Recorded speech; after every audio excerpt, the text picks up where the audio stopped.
एक जंगल में एक संत रहता था। इस संत के आश्रम में कई सारी गाय थीं।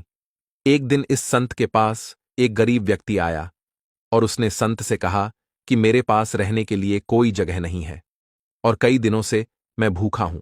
आप मुझ पर अपनी कृपा करो और मुझे अपना शिष्य बना लो ताकि मैं आपके साथ आपके आश्रम में रह सकूं। संत ने इस गरीब व्यक्ति की बात मान ली और उसे अपना शिष्य बना लिया।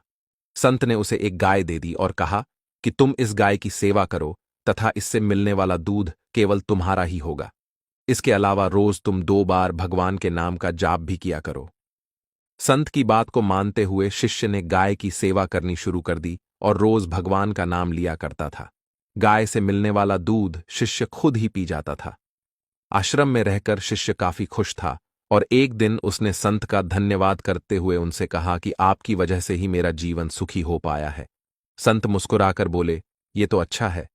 कुछ दिन बाद ही गाय खो गई।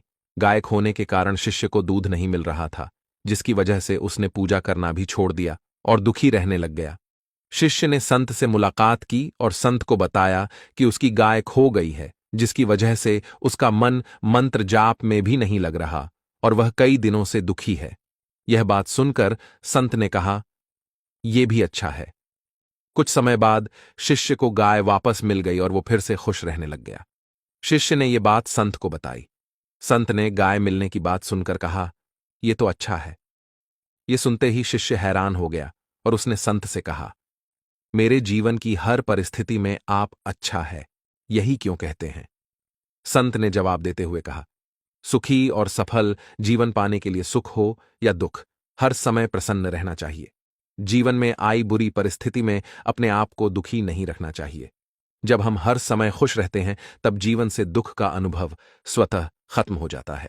संत की यह बात सुन शिष्य को समझ आ गया कि जीवन में चाहे कैसी भी परिस्थिति क्यों ना हो, हमें सदैव प्रसन्न ही रहना चाहिए। ऐसा करने से दुख महसूस नहीं होता और खुशी के साथ जीवन कट जाता है। ये छोटी सी कहानी आपको कैसी लगी, हमें कमेंट में जरूर बताइए और इस वीडियो लाइक और शेयर करना ना भूलिएगा।